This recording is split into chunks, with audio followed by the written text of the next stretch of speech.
എൻ്റെ മോൾക്ക് വേണ്ടിയിട്ട് സാക്ഷ്യം പറയാനാണ് ഞാനിവിടെ വന്നിരിക്കുന്നത്. 2021 കോവിഡിൻ്റെ വാക്സിൻ എടുത്തതാണ് എൻ്റെ കുഞ്ഞ്. BHM പഠിക്കുന്ന സ്റ്റുഡൻ്റായിരുന്നു അവൾ. വാക്സിൻ എടുത്ത് 2 ദിവസം കഴിഞ്ഞപ്പോൾ അവളുടെ ബ്രെയിനിൽ ഇൻഫെക്ഷൻ ഉണ്ടായി. ആ ഇൻഫെക്ഷൻ്റെ ഫലമായിട്ട് അവളുടെ എക്സാം എഴുതിക്കൊണ്ടിരുന്ന എക്സാം ഹാളിൽ അവൾ തളർന്ന് വീണ് സംസാരശേഷിയും പോയി, ഒരു സൈഡ് പാരലൈസ്ഡും ആയിപ്പോയി.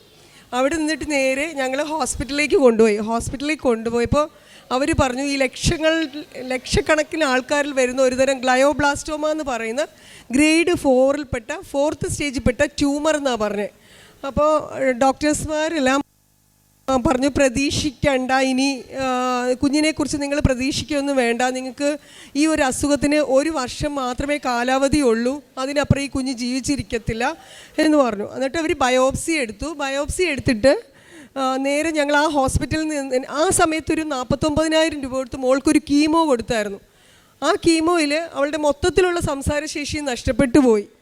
അവിടുന്ന് ഞങ്ങൾ ശ്രീചിത്ര ട്രിവാൻഡ്രം മെഡിക്കൽ കോളേജിനകത്തുള്ള ശ്രീചിത്രയിൽ ന്യൂറോയിൽ കൊണ്ടുപോയപ്പോഴത്തേക്കും അവർ പറഞ്ഞു ഈ ബയോപ്സി നോക്കട്ടെ, ഞങ്ങൾ ബയോപ്സി ഒന്ന് ചെക്ക് ചെയ്ത ശേഷം കുഞ്ഞിൻ്റെ കാര്യം പറയാമെന്ന് പറഞ്ഞു. അങ്ങനെ അവർ ബയോപ്സി നോക്കിയപ്പം പറഞ്ഞു ഞങ്ങൾക്കൊന്നും ചെയ്യാൻ പറ്റത്തില്ല, CNSനകത്താണ്, ഫുൾ നെർവ്സിനെയും കൺട്രോൾ ചെയ്യുന്നതിൻ്റെ അകത്താണ്, അപ്പോൾ കുഞ്ഞിൻ്റെ കാര്യത്തിൽ ഞങ്ങൾക്കൊന്നും പറയാനില്ല എന്ന് പറഞ്ഞു. അവിടുന്ന് ഞങ്ങളെ RCCയിലേക്ക് വിട്ടു. RCC പോയപ്പോൾ ഡോക്ടർ എന്നെ വിളിച്ച് അടുത്തിരുത്തിയിട്ട് പറഞ്ഞു, അമ്മേ ഈ അസുഖത്തിൻ്റെ സീരിയസ് മനസ്സിലാക്കണം, ഞങ്ങൾ ഈ ഡോക്ടേഴ്സ്മാർക്ക് ഞങ്ങൾക്ക് നേരെ നിങ്ങളോട് ഇത് തുറന്നു പറഞ്ഞേ പറ്റത്തുള്ളൂ എന്ന് പറഞ്ഞു. അപ്പോൾ എന്നെ പിടിച്ച് അടുത്തിരുത്തിയിട്ട് ഡോക്ടർ പറഞ്ഞു ഇന്ന കുഴപ്പങ്ങൾ ഈ അസുഖത്തിനുണ്ട്, ഈ അസുഖം വന്നവരാരും അധികം ജീവിച്ചിരുന്നിട്ടില്ല, അപ്പോൾ ഞങ്ങൾ സർജറി ചെയ്യാൻ പറ്റുമെങ്കിൽ ഞങ്ങൾ സർജറി ചെയ്യും, പക്ഷേ നിങ്ങൾ ഗ്യാരണ്ടി ഒന്നും ഈ കാര്യത്തിൽ ഇല്ല എന്ന് പറഞ്ഞു. അങ്ങനെ ഡോക്ടർ വന്ന് ബയോപ്സിയുടെ റിസൾട്ട് എല്ലാം നോക്കിയിട്ട് പറഞ്ഞു സർജറി ചെയ്യാൻ, അവിടെയും അത് തന്നെ പറഞ്ഞ് സർജറി ചെയ്യാൻ പറ്റില്ല, നമുക്ക് റേഡിയേഷനും കീമോയിലും കൂടി നോക്കാമെന്ന് പറഞ്ഞു. അങ്ങനെ 33 റേഡിയേഷനും 95 കീമോ 1 വയലും ബാക്കിയെല്ലാം ടാബ്ലറ്റുമായിട്ടാണ് കുഞ്ഞിന് കൊടുത്തത്. അപ്പം ഏകദേശം അവൾക്ക് ഇത്രയും ഭാഗം തന്നെ മുടിയുണ്ടായിരുന്നു. അപ്പം ഈ കുഞ്ഞിനെ അവിടെ മുട്ടയടിച്ചിട്ടേ കൊണ്ടുപോകാൻ പറ്റുള്ളൂ. അവളെ ഏറ്റവും വലിയൊരു വീക്ക്നെസ് എന്ന് പറയുന്നത് മുടിയായിരുന്നു.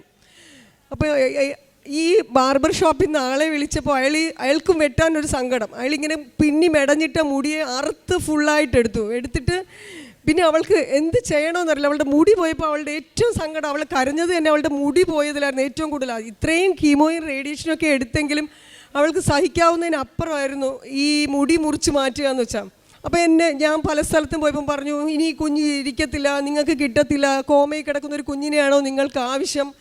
എല്ലാവരും മനസ്സ് എത്രത്തോളം നമ്മളെ മരവിപ്പിക്കുന്ന രീതിയിലായിരുന്നു അവരുടെയൊക്കെ സംസാരം. കിട്ടത്തില്ല, കുഞ്ഞിനെ കിട്ടത്തില്ല.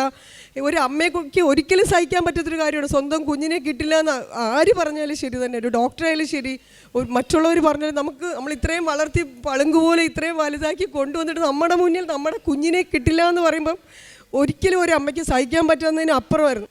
ആ സംസാരത്തിൽ നിന്നിട്ടാണ് എൻ്റെ കുറേ ഫ്രണ്ട്സും, മോള് ഭയങ്കര ക്രിസ്ത്യൻ വിശ്വാസിയായിരുന്നു, അവൾ പഠിച്ചത് ക്രിസ്ത്യൻ കോളേജിലുമായിരുന്നു. അപ്പോൾ അവൾ ഈ മൊബൈൽ എടുത്ത് വെച്ചിട്ട് ഫുൾ ടൈം കർത്താവിനെ ഇങ്ങനെ മനമുരുക്കി പ്രാർത്ഥിക്കുമായിരുന്നു. അമ്മയുടെ അടുത്ത് കൃപാസനത്തിലെ അമ്മയെ ഞങ്ങൾ ഈ യൂട്യൂബിൽ കൂടിയാണ് കണ്ട് മനസ്സിലാക്കുന്നതും പ്രാർത്ഥിക്കുന്നതും മൊത്തവും കർത്താവിനെ വിളിച്ചിട്ടാണ് അവളുടെ പ്രാർത്ഥന ഫുൾ ടൈം. അങ്ങനെ ഞങ്ങളുടെ ഫ്രണ്ട്സൊക്കെ പറഞ്ഞു നീ ഒരു കാര്യം മോളെയും കൊണ്ട് നമുക്ക് പള്ളികളിൽ കൊണ്ടുപോകാം. അങ്ങനെ ഞാൻ മോളെയും ഈ തളർന്നു കിടക്കുന്ന കുഞ്ഞിനെ എടുത്ത് കാറിനുള്ളിൽ ഇരുത്തി ഞങ്ങൾ പള്ളികളിൽ പോകുമ്പോൾ അവിടെ ചെല്ലുമ്പോൾ ഈ കുഞ്ഞിനെ കാണുമ്പോൾ തന്നെ എല്ലാ അച്ഛന്മാരും വന്നിട്ട് മോളുടെ തലയിൽ തൊട്ട് അനുഗ്രഹിച്ചിട്ട് പറയും ഒന്നും വരത്തില്ല മോളെ, നിനക്കൊന്നും വരില്ല, നീ പെട്ടെന്ന് റിക്കവറായി വരും. അവരുടെ ആ വാക്കുകളിലാണ് ശരിക്കും ഞാൻ ഏറ്റവും കൂടുതൽ മുറുകി പിടിച്ചിരുന്നത്. പിന്നെ കിട്ടുന്ന സമയം മൊത്തം ഞങ്ങൾ പള്ളിയിൽ പോയി അവിടെ ചെന്നിരുന്ന് പ്രാർത്ഥിക്കാൻ അറിയില്ല, എന്നാലും നമ്മുടെ രീതിയിൽ ഞങ്ങൾ പ്രാർത്ഥിക്കും എൻ്റെ കുഞ്ഞിനെ തിരിച്ചു തരണം എന്ന്. അങ്ങനെ കോവിഡ് സമയമായതുകൊണ്ട് ഞങ്ങൾ ഓൺലൈൻ വഴി ഉടമ്പടി എടുത്തായിരുന്നു കുഞ്ഞിന് വേണ്ടിയിട്ട്. അപ്പം എന്നിട്ട് ഞങ്ങൾ കൃപാസനത്തിൽ 2022 നവംബറിൽ ഇവിടെ കൊണ്ടുവന്നായിരുന്നു 12th. കഴിഞ്ഞ നവംബർ മാസം 12-ാം തീയതി ഞങ്ങൾ ഇവിടെ കൊണ്ടുവന്നു. അതിനു മുമ്പേ മോളുടെ MRI സ്കാൻ എടുത്തായിരുന്നു. 1ാമത്തെ സ്കാനിങ്ങിൽ അവർ പറഞ്ഞു രക്ഷപ്പെടുത്താൻ പറ്റില്ല, 2ാമത്തെ സ്കാനിങ്ങിലും അതേ സ്റ്റേജ് തന്നെയായിരുന്നു. 3ാമത്തെ സ്കാനിങ്ങിന് പോയപ്പോൾ അവർ പറഞ്ഞു തല ഫുള്ള് സ്പ്രെഡായി, ഇനി നിങ്ങളിതിനെ പ്രതീക്ഷിക്കരുതെന്നാണ് എന്നോട് പറഞ്ഞത്.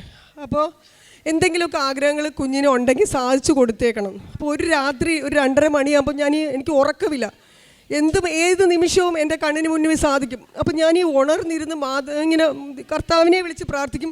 എന്നിട്ട് അവളുടെ നെഞ്ചിലിങ്ങനെ കൈവയ്ക്കും, ജീവനുണ്ടോ എന്നുള്ളൊരു വെപ്രാളം കാരണം ഞാനിങ്ങനെ ഉണർന്നിരിക്കുമായിരുന്നു. അത് കഴിഞ്ഞിട്ട് രാത്രി ഒരു 2:30 മണിയപ്പോൾ എന്നോട് എണീച്ചിട്ട് പറഞ്ഞു, അമ്മ നമുക്ക് ഇവിടുന്ന് ഒന്ന് മാറാമോ, ഈ വീട്ടിൽ നിന്ന് ഒന്ന് മാറാമോ എന്ന് ചോദിച്ചു. ഞാൻ ചോദിച്ചു, മക്കളെ ഇത്ര പെട്ടെന്ന് നീ എന്നോട് ഇങ്ങനെ പറഞ്ഞാൽ ഞാൻ എവിടെ പോയി വേറെ പെട്ടെന്ന് മാറും, എന്താണെന്നറിയില്ല. പിറ്റേ ദിവസം തന്നെ ഡോക്ടർ പറഞ്ഞതാണ്, എന്താണോ ആഗ്രഹം, വലിയ ആഗ്രഹങ്ങളല്ല ഡോക്ടർ സാധിച്ചു കൊടുക്കാൻ പറഞ്ഞത്, എങ്കിൽ പോലും ഒരു അമ്മയെ കൊണ്ട് സാധിച്ചു കൊടുക്കാൻ പറ്റുന്ന കുറച്ച് ആഗ്രഹങ്ങളുണ്ടല്ലോ. ഞാൻ ഒന്നും ചിന്തിച്ചില്ല. മാർച്ച് മാസം 3-ാം തീയതി അത് എൻ്റെ വീടിന് സമീപത്ത് തന്നെ ഏകദേശം ഒരു 5-10 മിനിറ്റ് നടന്നു പോകുന്ന സ്ഥലത്ത് പോയി ഞാനൊരു 5.25 സെൻറ്റ് മേടിച്ചു. പക്ഷേ എനിക്കിനി ഭൂമിയിൽ വേറെ ഒന്നുമില്ല, ഞാൻ ഈ സമ്പാദിക്കുന്നതൊന്നും എൻ്റെതല്ല, എൻ്റെ പിള്ളേരുടെ ആഗ്രഹം മാത്രം എനിക്ക് സാധിച്ചു കൊടുക്കണം. ഞാനൊരു 5.25 സെൻറ്റ് സ്ഥലം മേടിച്ചു. ഒറ്റ മനുഷ്യൻ പറഞ്ഞില്ല. രാവിലെ RCC പോവും, റേഡിയേഷൻ എടുക്കും, തിരിച്ചു വരും. ഈ വസ്തുവിൽ ഒരു പ്ലാൻ വരച്ചു, ഓൺലൈൻ വഴി ഫ്രണ്ട്സിനോട് പറഞ്ഞു, അവർ സാങ്ഷൻ മേടിച്ചു തന്നു. ഇവളെ കൊണ്ടുവന്ന് വീട്ടിൽ നിന്ന് റേഡിയേഷൻ കഴിഞ്ഞ് കൊണ്ടിരുത്തിയിട്ട് ഞാൻ ആ വസ്തുവിൽ മേസ്ത്രിമാരെ വിളിച്ച് പണിക്കാരെ വെച്ച് ഞാൻ എൻ്റെ ഇഷ്ടത്തിനനുസരിച്ച് ഞാൻ ഏത് ദിക്കിൽ ഏത് കോർണറിൽ നിന്നാലും എൻ്റെ കുഞ്ഞിനെ കാണുന്ന രീതിയിൽ ഞാനൊരു വീട് മാർച്ച് 3-ാം തീയതി പണി തുടങ്ങി. ജൂൺ 19-ന് ഞാൻ ആ വീട്ടിനകത്ത് എൻ്റെ കുഞ്ഞിനെയും കൊണ്ട് കയറി. ആ വീട് പണിയുന്ന സമയത്ത് മേസ്ത്രിമാർ ക്രിസ്ത്യൻസ് ആയിരുന്നു. അവരോട് പറഞ്ഞു, ആരും കാണണ്ട, ഞാൻ ഈ തരുന്ന കുരിശല്ല എൻ്റെ ഈ വീട്ടിനകത്ത് ഇട്ടേക്കണമെന്ന്. അവരതുപോലെ അനുസരിച്ച് കുഞ്ഞ് എവിടെ ഇരുന്നാലും കാണുന്ന രീതിയിൽ ഒരു പ്ലാൻ ഞാൻ പൂർത്തിയാക്കി. അടുത്ത ഓഗസ്റ്റ് 17-നാണ് എൻ്റെ മോളുടെ സ്കാനിങ്. അതിനു മുമ്പേ എൻ്റെ ഈ കുഞ്ഞിനെ വീട്ടിനകത്ത് കൊണ്ട് കയറ്റണം. എന്ത് ചെയ്യാം? അപ്പോൾ മേസ്ത്രിമാർ എൻ്റെ കൂടെ രാവും പകലും ഇല്ലാതെ നിന്ന് ഒറ്റ മനുഷ്യരറിയാതെ ഞാനൊരു വീട് പൂർത്തിയാച്ചു. എൻ്റെ റിലേറ്റീവ്സോ എൻ്റെ ബ്രദറോ എൻ്റെ ഒറ്റ മനുഷ്യരും അറിയില്ല, എൻ്റെ കൂട്ടുകാർ, എൻ്റെ തൊട്ടടുത്തിരിക്കുന്ന നെയ്ബേഴ്സ് പോലും അറിയാതെ ഞാനൊരു വീട് പൂർത്തിയാക്കിയിട്ട് കുഞ്ഞിനെ കൊണ്ട് കയറിയിട്ടാണ് ഞാൻ എല്ലാവരോടും പറഞ്ഞു ഞാനിങ്ങനെ വീട് മാറിയെന്ന്. കാരണം ഞാൻ ആ സമയത്ത് ഒരു വീട് വയ്ക്കാൻ പോവുകയാണെന്ന് പറഞ്ഞു കഴിഞ്ഞാൽ ആരും എന്നെ സമ്മതിക്കത്തില്ല. കുഞ്ഞിൻ്റെ കാര്യമാണോ നിനക്ക് വലുത്, നിനക്ക് വീടാണോ ആവശ്യമെന്ന് അവരെല്ലാവരും ചോദിക്കത്തുള്ളൂ. പക്ഷേ എൻ്റെ മനസ്സിനകത്ത് എൻ്റെ കുഞ്ഞിൻ്റെ ആഗ്രഹമാണ് എനിക്ക് വലുതായിരുന്നത്. അപ്പം ഞാൻ പൂർത്തിയാക്കി ആ വീട്ടിൽ പോയി. ആ വീട്ടിൽ ചെന്ന് കയറിയ ശേഷം 2 ദിവസം കഴിഞ്ഞപ്പോൾ തന്നെ മോൾക്ക് ഭയങ്കരമായിട്ടുള്ളൊരു മാറ്റം. അപ്പം മുന്നത്തെ സ്കാനിൽ ഫുൾ തലയിൽ സ്പ്രെഡായി കഴിഞ്ഞു എന്നാണ് ഡോക്ടേഴ്സ് പറഞ്ഞത്. പിന്നെ അവളുടെ മാറ്റങ്ങൾ എനിക്ക് ഭയങ്കരമായിട്ട് തോന്നി. ഞാൻ പിന്നെ ഡോക്ടേഴ്സ് തന്ന മരുന്നിൽ നിന്ന്, അതിപ്പോൾ ഇവിടെ പറയാമോന്നറിയില്ല, കുറച്ച് ടാബ്ലറ്റ് ഡോസിനെ ഞാൻ മാറ്റി കുറച്ച് കൊടുത്തു. ഞാനൊരു ഹോസ്പിറ്റലിൽ വർക്ക് ചെയ്യുന്ന ആളാണ്. അപ്പോൾ എനിക്ക് കുറച്ചൊക്കെ മെഡിസിൻസിനെ കുറിച്ചൊക്കെ ചെറുതായിട്ടൊക്കെ കാര്യങ്ങൾ അറിയാമായിരുന്നു. ആ മെഡിസിൻസിൽ നിന്ന് ഡോസ് കുറച്ച് മാറ്റിയിട്ട് ഞാൻ മോളെ ആ വീട്ടിലിരുത്തി തന്നെ ഞങ്ങൾ പ്രാർത്ഥന 24 hours പ്രാർത്ഥനയും കാര്യമായിട്ട് നടന്നു. എൻ്റെ ഫ്രണ്ട്സിനോട് എല്ലാവരോടും പ്രാർത്ഥിക്കാൻ പറഞ്ഞു. അങ്ങനെ ഓഗസ്റ്റ് 17-ാം തീയതിയുടെ MRI എടുക്കാൻ പോയി. MRI എടുക്കാൻ പോയപ്പോൾ ഡോക്ടേഴ്സ്മാർ പറഞ്ഞു, MRIയിൽ ആ സ്പ്രെഡായ സ്ഥലത്ത് ഒരു പഴയ ഓപ്പറേഷൻ ചെയ്ത റിപ്പോർട്ട്സ് ഉണ്ടെങ്കിൽ കൊണ്ടുവരണമെന്ന് പറഞ്ഞു. പക്ഷേ ഓപ്പറേഷൻ ചെയ്യാൻ പറ്റാത്ത സ്റ്റേജായിരുന്നു.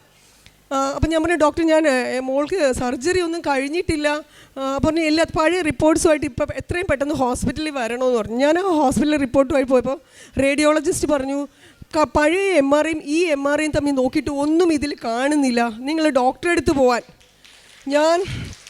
സത്യത്തിൽ ഞാനിങ്ങനെ വണ്ടി ഓടിച്ച് പോകണമെങ്കിൽ എൻ്റെ മനസ്സിലെ വിചാരം ഞാൻ ഏതെങ്കിലും ബസ്സിൻ്റെ അടിയിലാവും. ഈ റിപ്പോർട്ട് അറിയുന്നതുകൊണ്ട് ഞാൻ ഏതെങ്കിലും ബസ്സിൻ്റെ അടിയിലാവും, ഞാൻ മരിക്കും. എനിക്ക് അത് മാത്രം, എനിക്ക് കയ്യോ കാലോ വിറയ്ക്കുന്ന, ആരും കൂടെയില്ല. ഞാൻ ആരോടും പറഞ്ഞില്ല. കൂട്ടിന് എല്ലാവരും വരും, പക്ഷെ ഞാൻ ആരോടും പറഞ്ഞില്ല. റിപ്പോർട്ടിൽ എന്താണെന്ന് ഞാൻ മാത്രം അറിഞ്ഞാൽ മതി, മറ്റുള്ളവരെ വേദനിപ്പിക്കരുത് എന്നൊരു ചിന്ത മാത്രമേ എൻ്റെ മനസ്സിനകത്ത് ഉണ്ടായിരുന്നുള്ളൂ.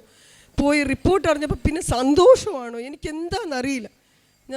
ഞാൻ എൻ്റെ തിരിച്ച് വീട്ടിൽ വന്ന് കർത്താവിനോട് നന്ദി പറഞ്ഞിട്ടാണ് ഞാൻ ഇവിടെ വന്ന് ഉടമ്പടി എടുക്കുന്നതിന്. ഓഗസ്റ്റ് 17-ാം തീയതി ആയിരുന്നു 4ാമത്തെ സ്കാനിങ്.